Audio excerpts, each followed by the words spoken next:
Hello বন্ধুরা, আমি সজল তোমাদের সবাইকে স্বাগত জানিয়ে শুরু করছি আজকের এই পর্বটি।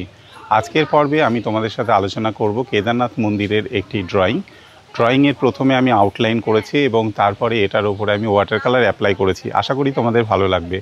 তোমরা বাংলার আর্ট ড্রয়িং চ্যানেলে যারা নতুন এসেছো, যারা এখনও চ্যানেলটিকে সাবস্ক্রাইব করে সাপোর্ট করনি, বাংলায় এই ধরনের নতুন নতুন ড্রয়িং ভিডিও দেখার জন্য অবশ্যই চ্যানেলটিকে সাবস্ক্রাইব করে সাপোর্ট করো। আর সম্পূর্ণ ভিডিও দেখার পর অবশ্যই একটি লাইক প্রেস করো, বন্ধুদের মধ্যে শেয়ার করো। আউটলাইন দিয়েই শুরু করব, চলো শুরু করি। আউটলাইন করার জন্য আমি এখানে আপ্সারা কোম্পানির 2B গ্রাফাইট পেন্সিল ইউজ করছি। যে কোনো কোম্পানির বা যে কোনো পেন্সিল ইউজ করলে হবে, কোনো সমস্যা নেই। বাট 2B পেন্সিল এখানে ইউজ করার কারণ হচ্ছে এই আউটলাইনটাকে আমি হালকা করে প্রথমে করে নিতে চাইছি। তো মন্দিরের ওপরে চূড়ার অংশ থেকে আমি শুরু করেছি এই আউটলাইন করা। প্রথমে ওপরের অংশ থেকে আস্তে আস্তে করে কার্ভ করে এবং অ্যাঙ্গেল বাই অ্যাঙ্গেল আমি এই আউটলাইনটা এখানে করছি।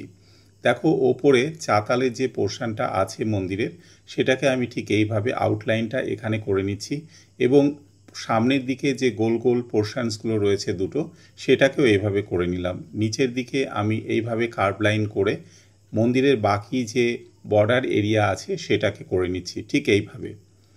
দেখো, এখানে স্টেপ বাই স্টেপ ড্রয়িংটা আমি তোমাদের সাথে আলোচনা করেছি। আশা করি তোমাদের ভালো লাগবে। তোমাদের যদি ড্রয়িং রিলেটেড কোনো রকম সাজেশন বা কোশ্চেন থাকে, তাহলে তোমরা নিচে দেওয়া কমেন্ট অপশানে অবশ্যই কিন্তু কমেন্ট করে আমাকে জানাবে যে ড্রয়িংয়ের আর কী কী তোমাদের পোর্শনসগুলো দরকার আছে বা কী ধরনের ড্রয়িং তোমরা চাইছো, এগুলো কিন্তু অবশ্যই আমার সাথে আলোচনা করবে।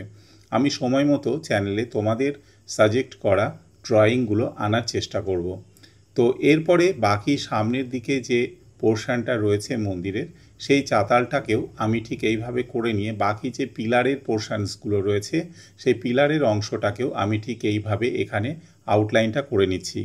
এই আউটলাইন করার সময় দেখতেই পাচ্ছ খুবই হালকা করে কিন্তু আমি করছি। এখানে বেশি প্রেশার আমি ইউজ করছি না। যদি কখনো কোথাও ইরেজ করার প্রয়োজন হয়, তাহলে ইরেজ করতে সুবিধা হবে।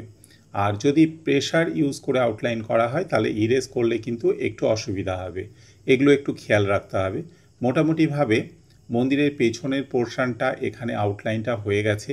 এবার ফ্রন্টের দিকে যে গেটটা রয়েছে, সেটাকেও আমি সাইডের এই পোর্শনটাকে এইভাবে করে নেব এবং বাকি যে ডিজাইনগুলো রয়েছে, সেই ডিজাইনগুলোকে আমি এইভাবে আউটলাইনটাকে আস্তে আস্তে করে করে নেব।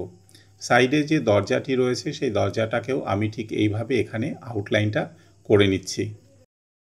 মন্দিরের যে পাথরের দেওয়ালের স্ট্রাকচারটা রয়েছে সামনের দিকে, সেটাকে আমি এইভাবে করে নিলাম এবং তারপর বাকি অংশটার ওপরেও এই স্ট্রাকচারটাকে আমি ঠিক এইভাবে অ্যাপ্লাই করছি। এরপর একটা কার্ভ আমি এইভাবে ড্র করছি, যেভাবে আমরা মন্দিরের ফ্রন্টে দেখতে পাই। ঠিক সেভাবে এখানে একটা রাউন্ড মতো অর্ধেকটা করে নিয়ে গোল গোল করে ডিজাইনগুলো এখানে আমি করে নিচ্ছি এবং সামনের যে গেটটা রয়েছে, গেটের ওপরে যে ডিজাইনগুলো রয়েছে, সেই ডিজাইনগুলো আমি এখানে রাফভাবে ড্র করে নিচ্ছি। আউটলাইনটা ঠিক এইভাবে করে নিতে হবে। আবারও বলি, আজকে যে আউটলাইনটা আমি করছি সেটা কিন্তু একটা ফ্রি হ্যান্ড ড্রয়িং টেকনিকের মাধ্যমে হচ্ছে। ছবি আঁকার খুব সহজ একটা পদ্ধতি হচ্ছে ফ্রি হ্যান্ড ড্রয়িং টেকনিক। তো এটা তোমরা করতে পারো। এর জন্য অবশ্যই প্র্যাকটিস করা খুব বাঞ্ছনীয়। যে স্টেপ বাই স্টেপ যদি তোমরা এগুলোকে প্র্যাকটিস করতে থাকো, তাহলে অনেক অনায়াসে এই ফ্রি হ্যান্ড ড্রয়িং টেকনিকের মাধ্যমে ড্রয়িং করা যেতে পারে। দেখো, সবসময় তো মেজারমেন্ট করে ড্রয়িং করা সম্ভব হয় না। তো সেক্ষেত্রে এই ধরনের free hand drawing technique use করা যেতে পারে। এটা টোটালি ডিপেন্ড করে তোমার পর্যবেক্ষণের ওপর, তুমি কতটা দেখছো এবং দেখে ছবিটা করছো, ও তার উপরে ডিপেন্ড করে কিন্তু ফ্রি হ্যান্ড ড্রয়িং টেকনিকটা অ্যাপ্লাই হয় আর কি। তো সেই জন্য এগুলো একটু খেয়াল রাখতে হবে। সামনে দরজার যে পোর্শনটা রয়েছিল সেটাকে করে নিলাম এবং ফ্রন্টে যে ডিজাইনগুলো রয়েছে সেগুলো আমি এখানে এইভাবে রাফ করে এখানে ড্র করে নিচ্ছি ঠিক এইভাবে। দেখো, এইভাবে স্টেপ বাই স্টেপ এখানে আমি দরজা এবং সামনের ফ্রন্টের এরিয়াটাকে করে নিচ্ছি। সাইডে যে পিলারটা রয়েছে সেটাকেও ঠিক এইভাবে এখানে আমি ড্র করছি এবং স্ট্রাকচারগুলোকে ঠিক এইভাবে এখানে দেখালাম। তো মোটামুটিভাবে এখানে মন্দিরটা আউটলাইনটা আর কি প্রায় কমপ্লিট হয়ে গেছে। এবার আশেপাশে যে অংশগুলো রয়েছে সেটা আমরা করব।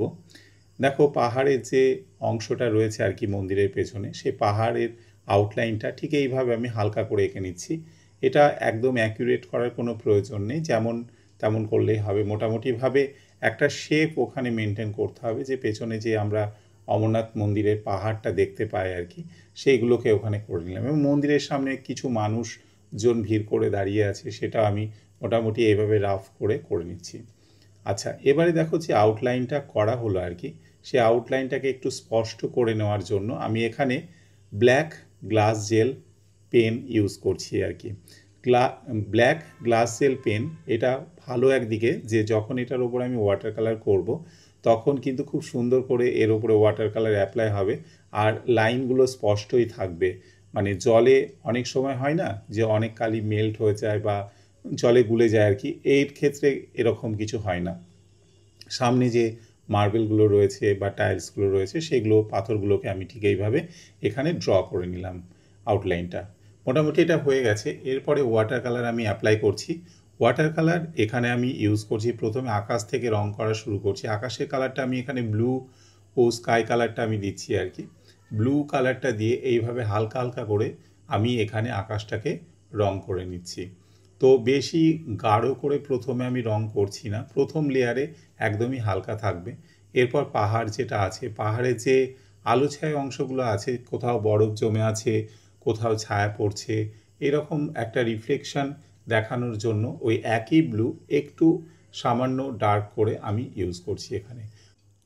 এখানে যে ওয়াটার কালার আমি ইউজ করছি তার কোম্পানি হলো Brustro water colour artist water colour set.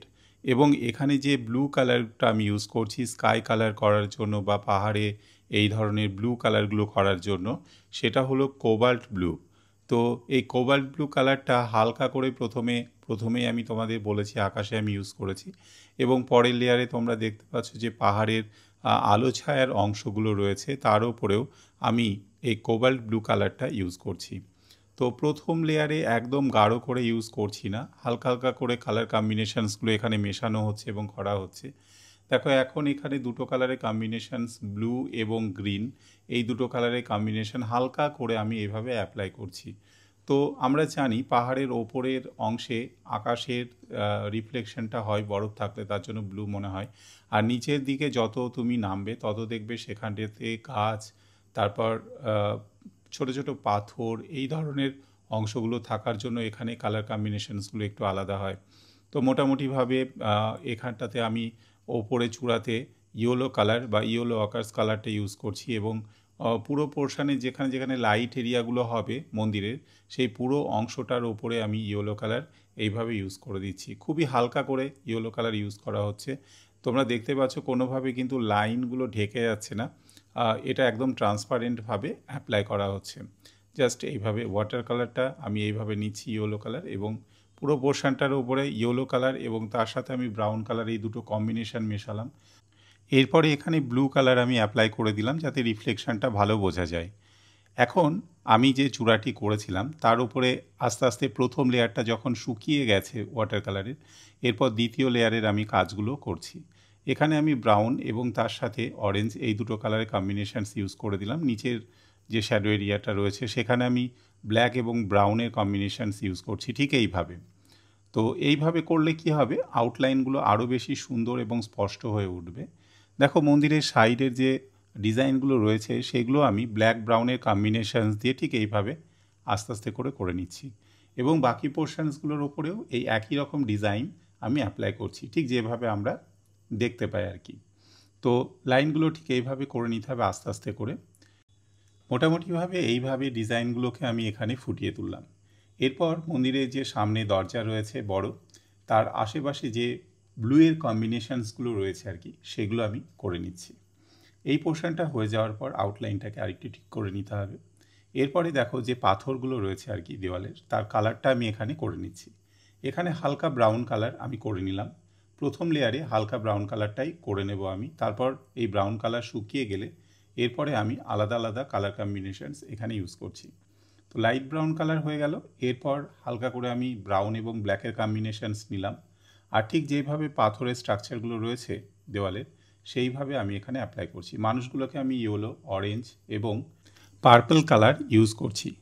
তো এই পোর্শনসগুলো মোটামুটিভাবে এইভাবে করে নিতে হবে। মাথাগুলোকে কালো করার জন্য কালো কালার আমি এইভাবে দিচ্ছি, আর যে সমস্ত শ্যাডোগুলো হবে সেই শ্যাডোগুলো আমি ঠিক এইভাবে ব্ল্যাক কালার দিয়ে করে নেব। তো এইভাবে আমি দরজার শ্যাডো এবং যে ঘরটা রয়েছে, মন্দিরটা রয়েছে, তার যে আশেপাশে লাইনগুলো রয়েছে সেগুলোকে ঠিক এইভাবে ব্রাউন এবং ব্ল্যাকের কম্বিনেশনস দিয়ে ঠিক করে নেব। এখানে আমি ব্রাউনটা ইউজ করছি এভাবে ইটের স্ট্রাকচারগুলোকে করে নেওয়ার জন্য, আর যেখানে ব্ল্যাকের প্রয়োজন আছে সেখানে হালকা ব্রাউন ব্ল্যাক কম্বিনেশনসটা আমি ইউজ করছি ঠিক এইভাবে। এরপর সামনে যে পাথরগুলো আছে আর কি, ব্লেডগুলো, সেটার ডিজাইনটাকে আমি ঠিক এভাবে করে নিলাম। মানুষগুলোর শ্যাডোগুলো আমি করে নিচ্ছি। তো দেখো এইভাবে শ্যাডোগুলোকে আমি করে নিচ্ছি। এখানে আমি ব্যবহার করছি ডোমসের এই জাম্বো স্কেচ পেনটি। এটা একটা অ্যাশ কালারের জাম্বো স্কেচ পেন। যে ক্যারেক্টারগুলো আমি এখানে করেছিলাম এর আগে ওয়াটার কালার দিয়ে আমি যে শ্যাডোগুলো করেছি, সেই শ্যাডোগুলোকে আরও বেশি স্পষ্ট করার জন্য আমি এখানে এই জাম্বো স্কেচ পেনটা ব্যবহার করছি। তো মোটামুটিভাবে আজকের ড্রয়িং ভিডিওটি প্রায় কমপ্লিট হয়ে গেছে। আশা করি তোমাদের ভালো লেগেছে। যদি আজকের ছবিটি তোমাদের ভালো লাগে তাহলে অবশ্যই একটি লাইক প্রেস করো, বন্ধুদের মধ্যে শেয়ার করো। তোমরা যারা চ্যানেলে নতুন এসেছো, যারা এখনও বাংলার ড্রয়িং চ্যানেলকে সাবস্ক্রাইব করে সাপোর্ট করোনি, তারা কিন্তু অবশ্যই চ্যানেলটি সাবস্ক্রাইব করে সাপোর্ট করো। পাশে থাকা বেল আইকনে ক্লিক করে অল অপশানে ক্লিক করো।